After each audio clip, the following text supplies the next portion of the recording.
Merci beaucoup Bernard pour l'introduction. Donc on n'est pas spécialisé dans les complications à Lausanne, mais dans l'organisation effectivement de... Oui, c'est ce que j'ai dit. Hein. Alors le premier cas que je vais vous présenter est un patient de 68 ans qui a comme facteur de risque une dyslipidémie et puis un tabac assez important et qui a comme comorbidité un abus d'alcool avéré. Et donc ça, c'est ce qu'il a avoué, 1 litre. Donc il faut probablement multiplier un peu plus ce chiffre, et qui a une maladie périphérique athérosclérosique. Il était traité avec 100 mg d'aspirine et il se présente aux urgences chez nous au CHU avec une histoire de douleur thoracique de plus de 24 heures associée à une dyspnée NYHA3 et une toux depuis 2 semaines avec des expectorations purulentes et une histoire de fièvre. L'électrocardiogramme d'entrée montre rien de spécifique, quand même un petit trou antérieur de V1, V3 avec des extrasystoles ventriculaires, c'est un rythme sinusal, et puis une inversion de long T en antérieur, rien en inférieur. On a fait une radio de thorax puisque le patient présentait ces expectorations avec cette fièvre. On voit dans la région inférieure basale du poumon droit, du lobe droit, une suspicion de foyer infectieux, et un laboratoire nous montre qu'il a un syndrome inflammatoire. Et puis ici, je pense que, je ne sais pas si vous avez à lire, mais peu importe, je vous le dis, il a des taux de troponine ultra sensibles de l'ordre de 50, la norme est de 14 nanogrammes par litre, donc un taux qui n'augmente pas ou qui diminue pas, donc un taux flottant supérieur à la norme, tel qu'on peut le voir dans les maladies coronariennes stables. Alors, ce qu'on a décidé de faire, c'est de le traiter pour une pneumonie acquise dans la communauté, et le traiter par antibiotiques. D'ailleurs, il y a eu une évolution tout à fait favorable. Et puis, on a quand même diagnostiqué un syndrome coronarien aigu et en le traitant avec du ticagrelor, fondaparinux, et en faisant une échocardiographie. Alors ici, vous avez l'échocardiographie. J'ai rapetissé un petit peu l'échographie, ça fait que le ventricule paraît très allongé. Néanmoins, on voit une espèce d'hypokinésie globale et puis une hypokinésie un peu plus sévère, peut-être dans la paroi postérieure, telle que vous voyez dans cette vue 3 cavités. On a fait une IRM cardiaque après, puisque le diagnostic de syndrome coronarien aigu était quand même pas tout à fait évident, puisqu'on avait des taux stables d'HS troponine. On a montré une dysfonction ventriculaire à l'IRM qui était nettement plus importante que ce que vous l'avez vu à l'écho, avec 35% de façon d'éjection sur une hypokinésie globale. Et puis, on voyait une cicatrice d'infarctus dans la partie inférolatérale et inférieure, comportant 2 segments sur les 17. Et on n'arrivait pas à montrer une ischémie myocardique induite par l'adénosine. Alors, ma première question, et je pose à tout le monde, c'est de savoir quoi faire de ce patient, de continuer à traiter sa infection pulmonaire et ne rien faire d'autre, de considérer que son syndrome coronarien aigu est simplement issu d'une infection pulmonaire et donc on pourrait faire un traitement médical. La deuxième chose, c'est est-ce qu'on va faire une coronographie chez ce patient ou est-ce qu'on peut faire autre chose ? On peut poser la question clairement. Qui traite d'abord son infection pulmonaire, considérant que c'est uniquement un problème pulmonaire? Qui considère qu'il faudra s'occuper secondairement de son syndrome coronarien aigu et que c'en est un quand même? Et qui va à la coro direct? Bon, vous savez que c'est une réunion de complications, donc c'est un peu biaisé. Donc je vois que ça ne fait pas le consensus. Eh bien, nous n'avons pas fait le consensus. Nous sommes en dehors de l'Europe. Donc voilà, nous, on fait une coronographie. Et vous voyez ici des artères juste avant l'injection. Vous voyez que c'est extrêmement calcifié. Vous voyez une artère interventriculaire antérieure avec une sténose dans sa partie moyenne. Et puis une circonflexe, vous ne voyez pas très bien ici, mais croyez-moi, elle n'avait pas grand-chose. Et puis on injecte la coronaire droite. Vous voyez sur la première vue en LAO qui montre une sténose juste après la partie ostiale, en partie proximale. Et puis en crânial et LAO, on voit que la sténose, on pourra dire qu'elle est intermédiaire, moins sévère qu'elle n'a l'air sur le panneau de gauche. Et à nouveau, je vous pose la question, qu'est-ce qu'on fait? C'est un patient, je vous le rappelle, à l'IRM, on a vu des atteintes du myocarde de type vasculaire, donc sous-endocardique dans la portion inférieure. Patient qui a fait des troponines, il n'y avait pas clairement une montée et une descente de troponines, des taux flottants, mais enfin néanmoins, des troponines qui étaient de l'ordre de 3 à 4 fois la norme. Et puis un électrocardiogramme qui montrait pas grand-chose, en tout cas dans le territoire inférieur. Donc, qui est pour le traitement médical, de nouveau à la lumière de cette coronographie? Allez, traitement médical. Merci. PCI, angioplastie. OK. La plupart de traitement médical, oui. FFR. Alors, vous savez, ce qui nous voit chez nous, c'est que maintenant, c'est plus moi qui décide.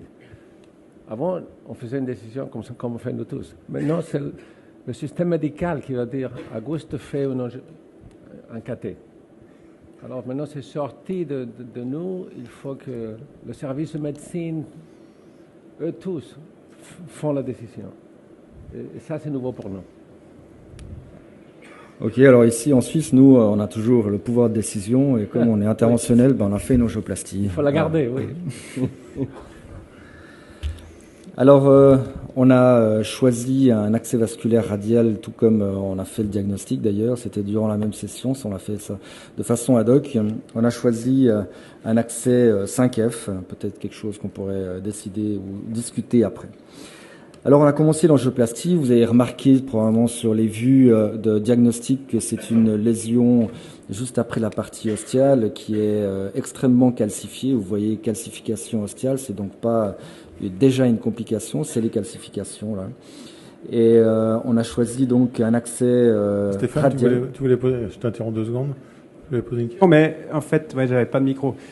À ce stade-là, juste, il y a encore un syndrome inflammatoire ou pas? Est-ce que Non, alors on avait une augmentation de la pression dans les cavités droites ou qui pouvait expliquer les troponines ou... Oui, tout à fait. Alors, les troponines, est-ce qu'elles sont issues d'un syndrome coronarien aigu, issu de l'infection pulmonaire ou bien d'une maladie coronarienne stable avec des taux flottants? Difficile à dire. Tout ce qu'on en a, c'est qu'on a une atteinte vasculaire à l'IRM dans le territoire inférieur avec une lésion qu'on peut dire soit intermédiaire, soit significative selon l'angioplasticien. Donc, on a la CRP, moi, j'ai pas vu, mais disons, classiquement, moi, je touche jamais un patient qui a une CRP élevée. Est-ce qu'il y a un risque de thrombose qui est assez alors que, bon, il y avait le laboratoire, on pourrait y revenir, mais la CRP était en descente claire. Donc, comme je vous l'ai dit, le traitement antibiotique avait fait son effet, c'est quelques jours après. Oui. Peut-être juste pour vous guider un petit peu. Donc, Olivier n'était pas l'opérateur n'est pas là. En principe, dans notre labo, on a un responsable du jour qui discute avec l'opérateur, puis après, les deux se mettent d'accord si oui ou non, quelle est la stratégie à adopter. Et là, pour une raison qui nous échappe, c'est quelqu'un de senior qui a fait ce cas, n'a pas appelé, quelque chose a dysfonctionné. Donc, c'est vrai, on est tous d'accord que l'indication est très discutable. Vous allez voir, ça va aller de mal en pire, cette complication. C'est vrai qu'à la base, on est tous d'accord qu'il n'y avait pas d'indication. Mais là, ce jour-là, quelque chose n'a pas tourné rond. Et puis, l'opérateur s'est lancé dans cette dilate complexe en 5F radial. Et vous allez voir que ça va aller de mal en pire. Mais c'est vrai qu'on est, déjà à ce stade-là, il faut être bien conscient que notre système n'a pas fonctionné, et puis ça arrive. Je voulais juste partager ça avec vous. Est-ce que vous pouvez essayer d'éclairer un peu les salles sans éclairer l'écran, si possible? Merci. Moi, j'avais juste une question par rapport au 5F. Comment il justifie sur une lésion calcifiée comme ça de partir en 5F avec potentiellement un rotablator en bail-out? C'est par rapport à la radiale ou parce que la radiale ne doit pas priver de faire un rotablator en bail-out si besoin? Tout à fait. Moi, je suis entièrement d'accord avec cette remarque. Il est vrai que l'accès radial chez un patient parfois un peu plus âgé, des artères plus maigres, qui se passent déjà un petit peu sur le diagnostic, et ben on se dit on va vite faire l'angioplastie, on va continuer en 5F pour pas se retrouver avec un spasme. Donc ça c'est des paramètres qui ont été discutés, et l'opérateur s'est dit je vais vite faire cette angioplastie qui paraît finalement relativement simple, mis à part les calcifications qui sont quelque chose qui aurait dû avertir l'opérateur. Et comme Eric a vendu la mèche, apparemment ça va aller un tout petit peu plus, ça va être plus difficile que ça en a l'air. Alors pour continuer ma présentation, donc on a choisi un 5F tout à fait discutable, un Whisper Extra Support, et puis l'opérateur a commencé à dilater avec un ballon semi-compliant 3,015, sans effet notable sur la sténose, puisqu'il reste une empreinte, je ne sais pas si vous le voyez très bien ici, mais il y a une empreinte qui a de la peine à casser. Il a continué, puisqu'il n'arrivait pas à descendre le ballon dégonflé semi-compliant avec un ballon compliant à 3,010 à très haute pression, jusqu'à 30 atmosphères. Et comme ça. Vous voyez qu'il y a toujours une empreinte, mais enfin, elle est probablement possible de stenter. Et vous voyez directement après qu'il en a créé une dissection dans sa partie proximale et moyenne. Ce qui est finalement un bon résultat, puisque l'objectif était de casser cette plaque et de pouvoir stenter. Fût-il qu'on peut descendre un stent après. Alors, ça bien, l'objet des débats, c'est de descendre un stent, et impossible de descendre un stent, raison pour laquelle l'opérateur a continué à dilater la lésion avec un 3,5 x 10, toujours non compliant, toujours à 30 atmosphères. Et vous voyez que finalement, la dilatation se passe bien, mais c'est impossible de descendre un stent. Et puis, évidemment, après quelques gonflage de ballon, eh bien, le flux devient moins bon, la dissection s'étend, et puis le patient fait une fibrillation ventriculaire avec un arrêt. Il a été réanimé, et on a retrouvé un rythme sinusal grâce à 2 chocs. Voilà, on se retrouve maintenant à se dire qu'il faudra quand même faire quelque chose pour ce patient. Il a une occlusion de la droite alors qu'il allait bien quand il est arrivé en salle de 4. On essaye de redescendre un stent, un biomilus eluting stent, qui n'arrive pas à descendre à travers cette lésion qui est relativement tortueuse, comme vous l'avez vu au départ, malgré l'intubation tout à fait sportive que vous pouvez observer sur ces images. Alors, on a continué à dilater, et avec des 3,5 toujours non compliants, toujours à des très hautes pressions, et on n'a jamais réussi à descendre un stent dans cette artère calcifiée et tortueuse. Vous voyez ici les dilatations successives avec maintenant une occlusion complète, plus de flux et un patient qui hurle de douleur. À ce moment-là, on s'est dit il faudra quand même changer de guide pour essayer d'avoir plus de support, et on a mis un microcathéter qui est un corsaire ici, et on l'a changé avec un Choice PT Extra Support de 3 mètres qui nous donnera un peu plus de support. Je dois avouer que durant ces échanges, le guide est remonté et redescendu, et donc on n'était plus extrêmement sûr d'être dans la lumière, la vraie lumière, raison pour laquelle on a fait une injection distale à travers le microcathéter pour être sûr qu'on était dans la vraie lumière, ce que vous pouvez observer sur cette vidéo. Après, on s'est dit, il faudra quand même augmenter un peu le support, et c'est bien la remarque que tu as fait tout à l'heure, et donc on a changé en 6 French avec un JR4, changé sur le field guide Choice PT Extra Support, donc on a laissé en place, et on a mis un guide 0,35 dans le guiding sans changer le fil, et vous voyez sur la vidéo de droite qu'on a, ça a été tout à fait pas simple, mais en tout cas ça a été successful, et on a réussi à mettre la JR4. Le problème, c'est que dans l'intervalle, le patient a nouveau fait une fibrillation ventriculaire, puisque je vous rappelle, il n'y a pas de flux dans cette coronaire droite. Il a été réanimé, mais dans l'histoire, on a tout perdu. Donc, on s'est retrouvé avec une artère coronaire droite occluse, avec plus aucun fil et plus de guiding. Alors, on a décidé de passer en fémoral, 8 French, et essayer de retenter de passer cette lésion dans la vraie lumière avec un choice floppy. Vous voyez qu'on a finalement réussi. Vous voyez une injection à travers le microcathéter par la suite, et vous voyez qu'on est dans la vraie lumière, en tout cas distalement. Et on n'arrivait toujours pas à descendre un stent, raison pour laquelle il était décidé de faire un retablator à travers ce Guiding V-French avec une pierre de 1,5 mm qui a passé relativement facilement. Et vous voyez à droite le résultat après l'atherectomie rotationnelle. Il n'est pas excellent, par contre. Il nous a permis de descendre des ballons et de continuer à dilater cette lésion qui ne nous permettait pas de descendre un stent.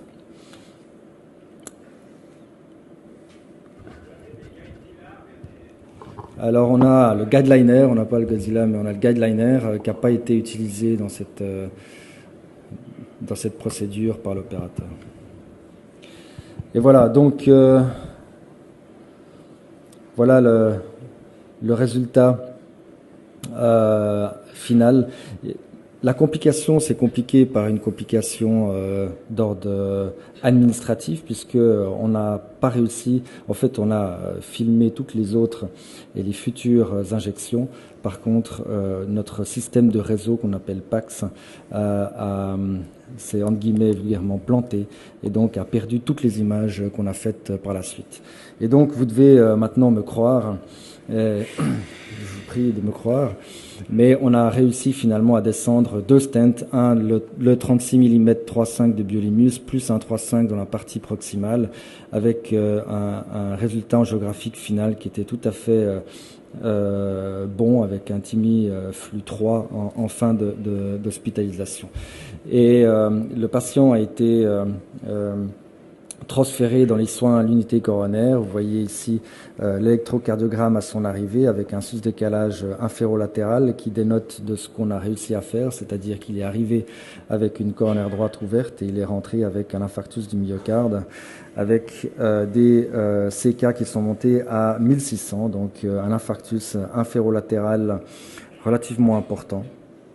Et le suivi clinique qu'on a eu, c'est-à-dire que le patient qui avait une mauvaise fonction a gardé sa mauvaise fonction, mais avec une akinésie inférolatérale qu'il n'avait pas avant.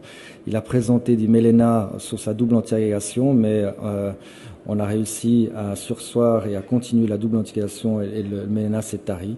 Il a continué à avoir des extracystoles, comme vous avez pu le voir sur l'électrocardiogramme de départ.